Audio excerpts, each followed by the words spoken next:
So first of all, tell me, how did you find out you were winning a scholarship and flying to Vegas to be recognized by the College Football Hall of Fame? So we were doing our normal Tuesday practice, and the official word was supposed to come out on Wednesday. And saw our superintendent, my head coach, and our athletic director all talking, and I was just kind of like, why are they on the field? And didn't really think much of it. And coach brought us in, and we had our normal pregame speech, and he started talking about awards, and I was kind of like, no way. And he said everybody told us to look at our big jumbotron that we have at school, and they had a nice video for us, and I was speechless. I know someone has a video, but I just didn't know what to say, and it was just a true honor.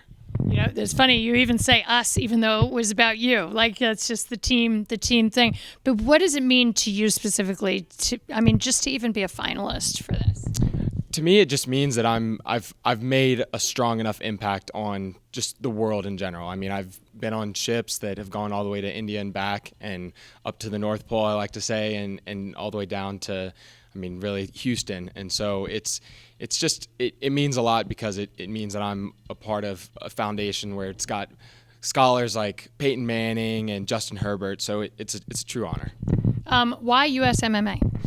I didn't hear about USMMA until my senior year of high school, and coach came in and said, hey, we're a Division III school. You could play right away, and it's you either go into the maritime industry or you go active duty, and it's a free school. And so I knew right there, I was like, okay, boom, you go on a ship for a year out of your 4 years that you're at the academy, and so I was sold right there.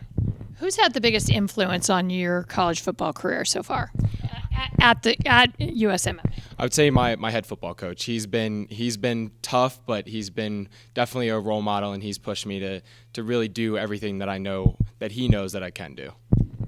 What kind of well, let me see. I'm going to repeat myself because you just sort of answered that. How do you maintain the balance of being a good student and also being a good athlete? I mean, the whole scholar athlete thing, that's like, it's like two jobs in one. It is. It's the biggest thing is time management. I mean, it's knowing that you've got to get to practice at one time and make sure you get all your homework done at another, and making sure that you're getting extra work done in practice. And so I think from a young age, I was playing 3 sports, and so making sure that I made academics a priority and carving some extra time for athletics was really the way that I did it.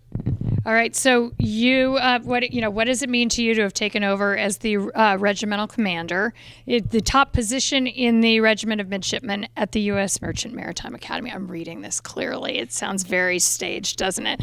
But what does it mean to you to be that, as well as the first ever NFF National Scholar Athlete and Campbell finalist from USMA?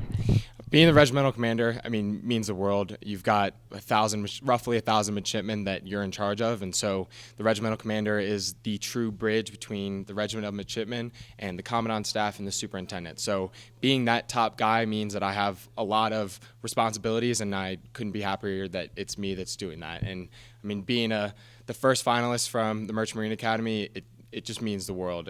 I know the guys that were semifinalists before, and they've done amazing things already. So it means a lot. So you organized a peaceful Black Lives Matter event featuring activists, law enforcement, religious leaders. How important is social unity as opposed to being divisive? And how much do you see that you get to make an impact because of what you do on the football field? I think knowing that I have a platform from sports is the key to using that platform properly. And so knowing that I had a lot of friends back home that would kind of roll right with me if I said, hey, I'm putting this event together, I need you guys' help. And same thing at school. I had guys after I came to school that said, hey, I was doing an event in Haymarket, Virginia, and I had guys all over the country that said, hey, you need anything, let me know. And that's what means the world. And so that kind of just empowers me and gives me a little bit more strength in making events like that. What lies in your future beyond football? Post-graduation, I plan on going active duty in the United States Coast Guard. I like the response ashore career path, so hoping to go 20 plus years, and then coaching high school football. That's the goal.